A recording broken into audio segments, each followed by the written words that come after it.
Budi Asian. Saya Salsa Telambali. Ini ketemu di acara sharing time bersama guru kita Ustaz Nataki yang dipersamakan oleh Ayah Amanah. Dan tepuk tangan boleh. Kerasa pakai khimar berdiri. Yang mau hadiah nih. Coba sebutkan. Oh, ini duduknya manusia silver. Yang menyala. Menyala. Menyala, saudaraku, menyala ya. Sebelah Aisyah ada siapa? Halo, nama aku Etis. Etis ya. Udah banget kan? Itu kan western tau nggak? Aku dari Sukabumi. Sukabumi. Mau ada anak Sukabumi ada? Oh, enak loh. Sukabumi Pride ya. Iya.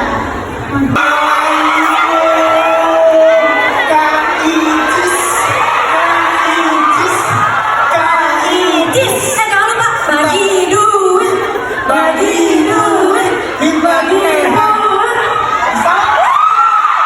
Assalamualaikum teman-teman. Alhamdulillah. Kemarin kita MC di Jakarta. Ya. Belum dapet MC-nya. Sekarang dapat. Semoga Semoga nambah. Kamu mau dititipin cinta aku? jangan dong, ini aku juga butuh. Nomor 5. Cek. Please minta tolong ya seperti itu. Assalamualaikum. Waalaikumsalam. Saya sapa dulu. Boleh sekarang. Jamaah dan ucu bisa Iya betul. Assalamualaikum warahmatullahi wabarakatuh. Waalaikumsalam. Selamat lebaran. Makasih ya. THR udah dapet? Wah, Gimana dong caranya biar dapat di sana di KIC, caranya gimana? Di sini nggak ada yang jawab. iya, nggak ada yang kayak kemarin. Oh, Nggak nggak ada. ada, aman lancar Ya, maksudnya. nggak ada yang makasih. Nggak ada. Siapa yang bisa? KIC kan ngasih buat yang gimana Kayak itu yang gimana? siapa gitu. Yang gimana sih? Udah bingung. Bingung. Yang paling Yang MC. kita udah Oh, punya titipan.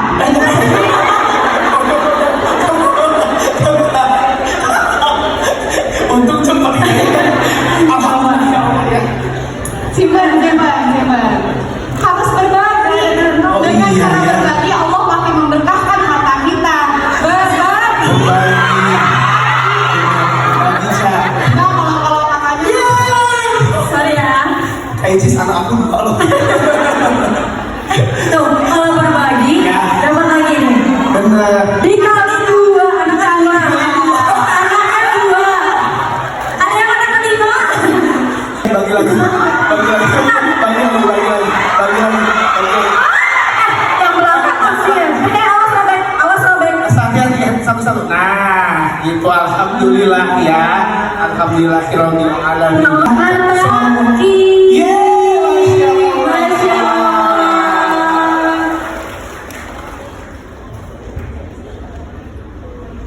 Bisa.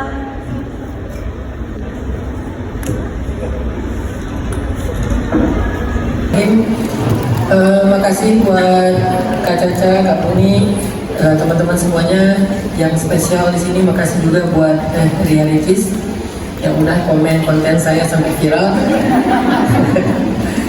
Padahal saya cuma lagi iseng aja, iseng posting.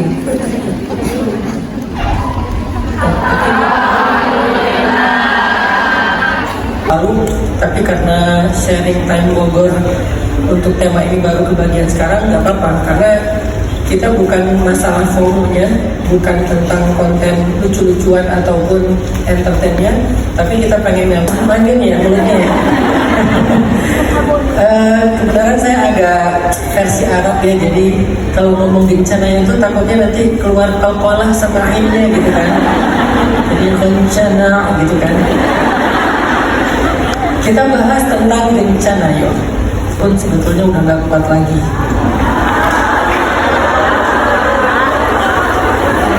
Kenapa jadi begini?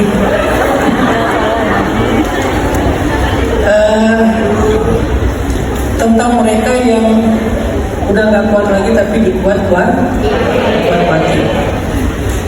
Ini kayak ngebahas diri sendiri.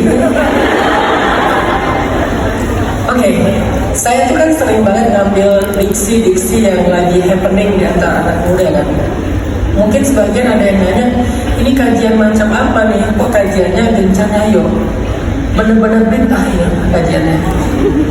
Bentar, ini tuh sebetulnya cuma terjemahan dari satu kalimat yang suka diajarkan Nabi kepada mukmin yang sedang mengalami kesusahan dalam hidup. Jadi gencana atau gencanayo bukan sekedar seru-seruan, parodi-parodian, entertainan, bukan. Tapi saya pengen ngambil satu kalimat diksi yang lagi viral di antara anak muda, terus di bawah ada nggak sih tuntunan atau literasi Islam tentang diksi ini, sehingga bisa kita jadikan kayak life hacks mungkin, atau lifestyle mungkin, atau sekedar motivasi, buat inspirasi. Dengan momentum lagi trending, saya berharap anak muda lebih aware lagi tentang literasi Islam. Dan itu adalah salah satu improvement saya dalam dakwah. Selalu mencoba untuk membawa literasi Islam yang formal ke bahasa anak muda yang lebih related dalam kehidupan kita sehari-hari. Nah, Gencana Yo adalah salah satu sunnah Nabi SAW. Tapi ini jangan di-cut dulu ya, jangan di-edit ya. Nanti makin capek viral deh. Kofi tentang bencana versi Islamnya. Yang pertama adalah mengatakan bencana yo kepada Allah. Dan yang kedua mengatakan bencana yo kepada manusia.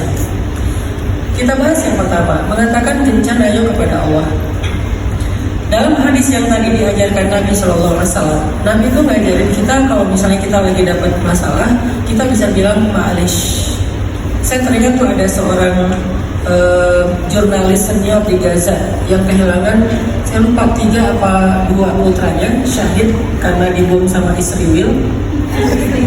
Wah, gak apa-apa katanya. Seandainya dia nerima kata-kata la ba'sa dari Rasulullah, maka mungkin Rasulullah sudah mendoakan dia dengan doa-doa yang banyak. Tapi berhubung dia nolak, dia protes, dia bilang la ba'sa, ini tuh bahaya loh, ini tuh bisa mematikan dan segala macam.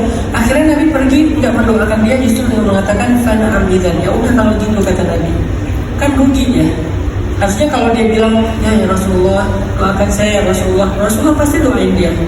Kalau Rasulullah nggak doain dia, pertama penyakitnya mungkin Allah akan angkat, kedua akan diganti dengan kebaikan-kebaikan yang lebih banyak. Tapi karena dia nolak kata-kata nggak apa-apa, akhirnya apa-apa. Sebagian riwayat mengatakan penyakitnya semakin parah, sebagian yang lain mengatakan dia kemudian mati dalam keadaan seperti itu. Allahu a'lam. Yang jelas kalimat nggak apa-apa itu kalimat yang memang Nabi sendiri ngajarin langsung kepada umatnya. Sehingga ketika kita punya masalah, gak apa-apa kita menangis, kita berteriak, kita merintih, kita kesakitan. Tapi boleh gak lisan kita berusaha untuk mengatakan labats, ana radin, atau gak apa-apa ya Allah aku terima, gak apa-apa ya Allah aku terima. Captionnya gak apa-apa ya Allah. Jangan sampai kita malah marah-marah sama Allah. Ya Allah, apa maumu? Apa yang kurang dari saya? Kok kayak gini? Apa mau engkau tidak adil, engkau tidak dengar doa saya. Daripada kita mengatakan kalimat-kalimat kayak gitu, kita bilang gak apa-apa ya Allah, gak apa-apa ya Allah. Kata Nabi, intizarul faraji minallahi azza wa jalla ibadah. Menunggu datangnya jalan keluar dari Allah itu adalah ibadah. Menunggu, kata-katanya menunggu. Arti menunggu di sini apa? Menunggu di sini artinya itu sabar, ridho, menerima, nggak protes, nggak berkeluh kesah, nggak menyerah. Itu arti menunggu. Jadi orang yang mengatakan nggak apa-apa adalah orang yang berusaha untuk mengafirmasi positif dirinya supaya bisa bertahan dalam situasi yang buruk, supaya nggak menyerah, supaya nggak berputus asa, supaya nggak berkeluh kesah, supaya nggak menuduh Allah dengan tuduhan-tuduhan yang nggak pantas. Sehingga dia nunggu, dia sabar. Nah, nunggunya aja, intizarul faraji minallahi azza wa jalla ibadah. Itu aja ibadah loh. Itu kayak orang melakukan ibadah terbaik di sisi Allah. Jadi setiap hari itu dia kayak puasa di siang hari, tahajud di malam hari, ziarah sebulan sekali, apalagi sedekah di waktu susah, intidharul faraji minallahi azza wa jalla afdalul ibadah atau ibadah. Menunggu datangnya jalan keluar dari Allah adalah ibadah terbaik. Radhiyallahu minhu bil qalili minal amal. Siapa yang ridho dengan rezeki yang sedikit? Rezeki itu kan bukan hanya uang kan? Semua kebaikan hidup itu rezeki. Siapa yang ridho dengan rezeki yang sedikit, maka Allah juga akan ridho kepada dia dengan amal yang sedikit. Siapa yang ketika diberikan rezeki yang sedikit dalam hidupnya, kesehatan, hubungan, kemudian masalah keluarga, masalah karir, masalah pekerjaan, siapa yang ridho dengan rezeki yang sedikit ketika Allah tentukan di satu waktu untuk dia bilang, gak apa-apa ya Allah, ana radin ya Allah, la ba'sa ya Allah. Siapa yang mengatakan gak apa-apa ketika diberikan rezeki yang sedikit, maka Allah juga akan mengatakan gak apa-apa kalau dia amalnya juga sedikit. Amal kita banyak apa sedikit? Kita tahu diri amal kita sedikit banget. Sholat kita yang dicatat itu kan bukan jumlah rakaat, tapi jumlah khusyuk. Kita sholatnya seringnya gak khusyuk 4 rakaat loh. Seringnya khusyuknya berapa rakaat? Rata-rata malah khusyuknya itu pas takbir sama salam. Terutama salam sih itu khusyuk banget sih. Gak apa-apa ya Allah, gak apa-apa ya Allah. Inilah kalimat la ba'sa, dengan harapan keluhan itu akan membuat Allah jadi pengen nolongin dia. Ternyata keliru. Kalau kita pengen mancing pertolongan Allah, jangan ngeluh. Kalau kita pengen mancing pertolongan Allah, jangan mengatakan kalimat-kalimat kayak orang lagi marah-marah ke Allah. Itu justru menjauhkan kita dari pertolongan Allah. Cara mancing langit, cara mendatangkan pertolongan Allah itu justru dengan menghibah. Rabbi anni massani yadur wa anta arhamur rahimin. Massani yadur itu artinya sakit. Ya Allah, saya lagi sakit, saya nggak berdaya, saya nggak bisa apa-apa, saya lemah. Itu arti dari massani yadur. Rabbi anni massani yadur. Ya Allah, saya nggak berdaya ya Allah. Ya Allah, saya lagi sakit ya Allah. Terus setelah beliau merendahkan diri, beliau langsung bilang wa anta arhamur rahimin. Sedangkan engkau baik banget ya Allah. Sedangkan engkau penyayang banget ya Allah. Sedangkan engkau rahman dan rahim banget ya Allah. Jadi merendahkan diri, meninggikan Allah. Tiba-tiba setelah Nabi Ayub bilang kayak gitu, Allah langsung mendatangkan mata air dari bawah kaki Nabi Ayub. Nabi Ayub mandi dengan air tersebut, sakitnya semuanya rontok, beliau sembuh, plus beliau jadi muda lagi seusia 70 tahun. Ar-Rahmanir-Rahim.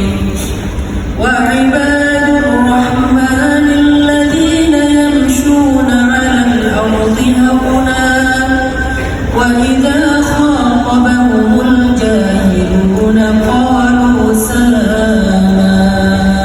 Wa ibadur rahman. Apa arti wa ibadur rahman? Kalau dalam Quran terjemah hamba-hamba Tuhan yang Maha Pengasih, itu arti wa ibadur rahman. Tapi saya agak kurang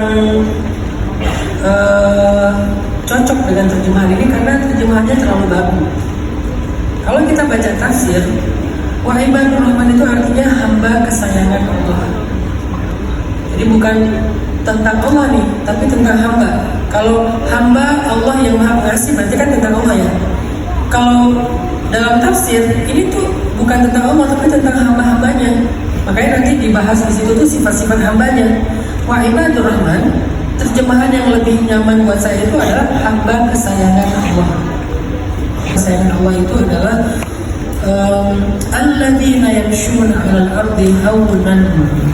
Orang yang hidup di muka bumi dalam keadaan haunan. Apa itu haunan? Haunan itu nggak suka ribut. Haunan itu kalau orang salah sama dia, bahkan dia udah maafin sebelum orangnya minta maaf. Haunan itu orang yang nggak suka drama. Haunan itu orang yang nggak playing victim. Khawanan itu orang yang gak suka rame, konflik, dia menghindari konflik. Bahasa lainnya ada di akhir ayat, qalu salaman, dia selalu mencari damai. Itulah haul. Qaribin sahlim. Hayyin itu siapa? Yang tadi kita bahas. Orangnya tuh nggak drama. Orangnya itu nggak dendam. Orangnya itu nggak suka membesar-besarkan masalah. Ya udahlah, itu hayyin. Lain tuh orangnya peka, mudah tersentuh, mudah kasihan sama orang lain, nggak tega ngeliat orang susah. Itu namanya lain. Qaribin itu orangnya, qarib itu akrab itu bahasa Arab menjadi bahasa Indonesia akrab, gampang akrab orangnya, nggak jahil, santai, terutama dengan siapa? Dengan keluarga, jangan jahil sama keluarga.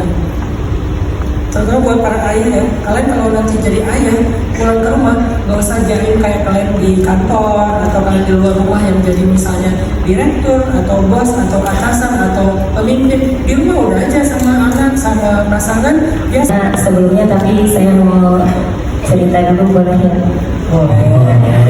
Kita ngomong dulu kali ya. Jangan. Kita simak ya. Saya seorang single mom dengan 2 putri. Saya menikah tahun 2014 dan berakhir di 2023 Desember kemarin. Dari 2016, 1,5 tahun setelah menikah. Itu fisik yang saya ingat pertama kali saya mendapat pukulan sampai bibir saya berdarah.